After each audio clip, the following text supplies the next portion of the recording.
ছোটোবেলা থেকেই আমার মানুষের সাথে মিশতে ভীষণই অসুবিধা হয় ছোটোবেলা থেকেই। একটা সময় ছিল আমি বাড়িতে বেশিরভাগ সময় থাকতাম। আর আমার দিদি ছিল আমার ছোটোবেলার বন্ধু।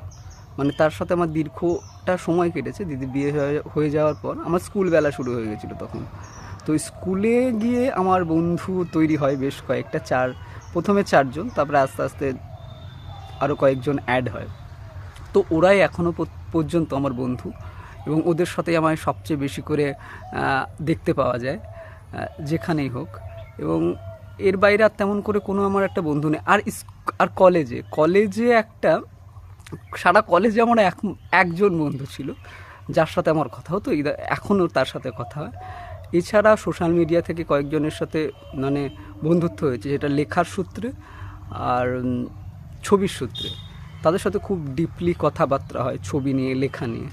এছাড়া আর তেমন করে আমার কোনো সম্পর্কে জড়িয়ে পড়তে ভালো লাগে না। আমার হচ্ছে অ্যাটাচমেন্ট ফোবিয়া আছে। আমার ভালোও লাগে না। আর আমি ভীষণ কম কথা বলি, আমার বন্ধুবৃত্তের মধ্যেই সবচেয়ে বেশি কথা বলি। এর বাইরে আমাকে যখনই যেখানে দেখবে খুব খুব খুব সাইলেন্ট একটা পার্সন মনে হবে।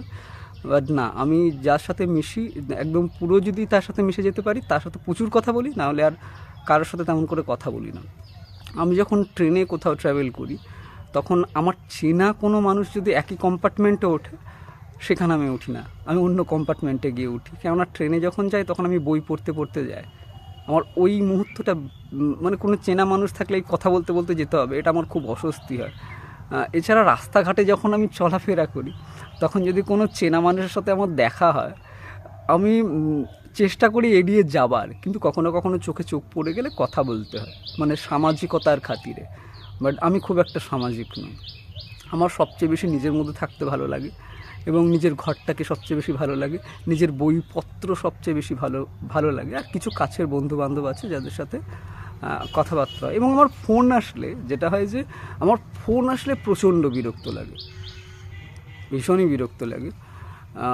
তবুও দু একটা ফোন তো আসেই। ফোন যখন আছে তো হ্যাঁ, কথা বলতে হয়, কিন্তু একদমই ভীষণই বিরক্ত লাগে। আর SMS-এ ইদানিং কথা বলতে আরও বেশি বিরক্ত লাগে। আমার মনে হয় যে সামনাসামনি কথা বললে যেটা বোঝা যায়, সেটা ফোনে বা SMS-এ খুব একটা ওই ইমোশনটা খুব একটা ধরা পড়ে না। আর নতুন কোনো মানুষের সাথে কথা বললে যেটা হয় যে, সে যখন কথা বলার যাওয়ার সময় যে শব্দ ব্যবহার করে, তার বডি ল্যাঙ্গুয়েজ, এইগুলো দেখে আমার মাইন্ড অন্য কিছু ভেবে ফেলে।